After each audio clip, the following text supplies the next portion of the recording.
धन्यवाद सभापति जी। विकसित भारत गारंटी फॉर रोजगार एंड आजीविका मिशन ग्रामीण पर मैं अपनी गंभीर आपत्ति और सुझाव रखना चाहता हूं। सबसे पहले तो मैं स्पष्ट करना चाहता हूं, ग्रामीण रोजगार गारंटी कोई सरकारी दया नहीं, यह इस देश के गरीब, मजदूर और वंचित वर्ग का कानूनी और संवैधानिक अधिकार।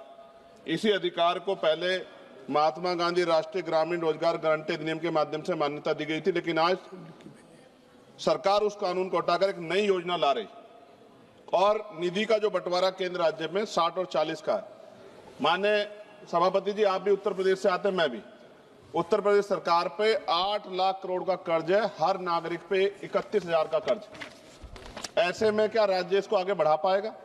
सभापति जी, सरकार कह रही है कि अब 100 दिन की जगह 125 दिन का रोजगार गारंटी दी जाएगी। ये सुनने में तो अच्छा लगता है, लेकिन कटाई बुआई के मौसम में 60 दिन काम न देने का प्रावधान इस गारंटी को व्यवहारिक रूप से कमजोर करता है। जिन राज्यों में कृषि एकमात्र विकल्प है, वहां मजदूरों के सामने काम भी नहीं, मजदूरी भी नहीं जैसी स्थिति बनेगी। ग्रामीण भारत में कृषि का संकट, मशीनीकरण, जलवायु आपदाएं तेजी से रोजगार खत्म कर रही है। ऐसे में 125 दिन भी अपर्याप्त है, जबकि कई राज्यों में लोग 300 दिन काम चाहते हैं, जिन्हें उन्हें काम करने से बाहर न रखा जाए।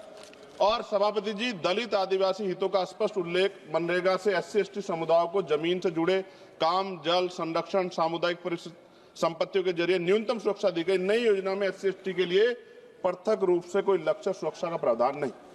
और सभापति जी, आपदा के समय छूट सरकार की मर्जी पर, प्राकृतिक आपदा में छूट देना सरकार के विवेक पर छोड़ा गया, जबकि आपदा के समय तो सबसे ज्यादा बेरोजगारी, सबसे ज्यादा पलायन होता है। यह प्रावधान अधिकार नहीं, अनुग्रह बनता है। जब तक स्पष्ट जवाबदेही और दंड व्यवस्था नहीं होगी, ये प्रावधान सिर्फ कागजों में रह जाएगा।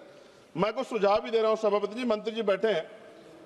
सामान्य मजदूरी नहीं है जो मनरेगा के मजदूरों को मिलती थी, सामान्य नहीं। मेरे यहाँ 232 या 37 रुपए मिलते हैं सर।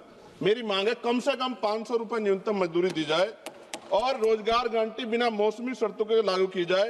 रोजगार दिनों की सीमा राज्यों को बढ़ाने का अधिकार न्यूनतम 300 दिन और केंद्र तय करे, लेकिन राज्य चाहे तो 365 दिन तक बढ़ा सकते हैं और केंद्र अतिरिक्त सहायता दे। SC/ST और आदिवासी क्षेत्रों के लिए विशेष पैकेज, आदिवासी क्षेत्रों में 300 दिन गारंटी, भूमि, जल आधारित कार्यों की प्राथमिकता, पैसा और FRA कानून में तालमेल, महिलाओं के लिए अनिवार्य 50% कार्य, हर पंचायत में कम से कम 50% काम महिलाओं के लिए आरक्षित, मासिक धर्म अवकाश, गृह, जल, स्वच्छता, देखभाल कार्यों की प्राथमिकता। अंतिम पेज है सर। सभापति जी, काम तय करने का असली शक्ति ग्राम सभा, ग्राम पंचायत पर भुगतान में देरी होने के 30 सेकंड में खत्म करूंगा सर। भुगतान में देरी होने स्वतः मुआवजा अधिकारियों की व्यक्तिगत जवाबदेही तय की जाए। विकसित भारत सिर्फ इमारतों और आंकड़ों पर नहीं बनता, विकसित भारत तब बनता है जब गरीब के हाथ में योजना अधिकार होता है। सभापति जी, माननीय मंत्री जी को मैं कहना चाहता हूं, आप इसका नाम बदल रहे हैं, बहुत सोच समझ के आप कर रहे होंगे, तो मेरी आपसे आग्रह, आप इसका नाम बाबा साहब अम्बेडकर के नाम पे क्यों नहीं कर देते, जिन्होंने संविधान निर्माता है जो, और आपने इसमें जी राम जी जोड़ा है। अच्छी बात है, आपकी बहुत सारी योजनाएं राम जी के नाम पे है। मेरी आपसे मांग है, आप इसमें जी राम जी की जगह जय भीम जी कर दो, उसमें क्या चला जाएगा? आपको सबके हितों का ध्यान रखना चाहिए ना। मैं तो आपसे जानता हूं कि क्या था, मगर आपने उनके संविधान के साथ किस तरह का हाल कर रखा है, ये भी तो हम लोग जानते हैं। सभापति जी, एक सेकंड भाई, मैं तो सुझाव दे रहा हूं।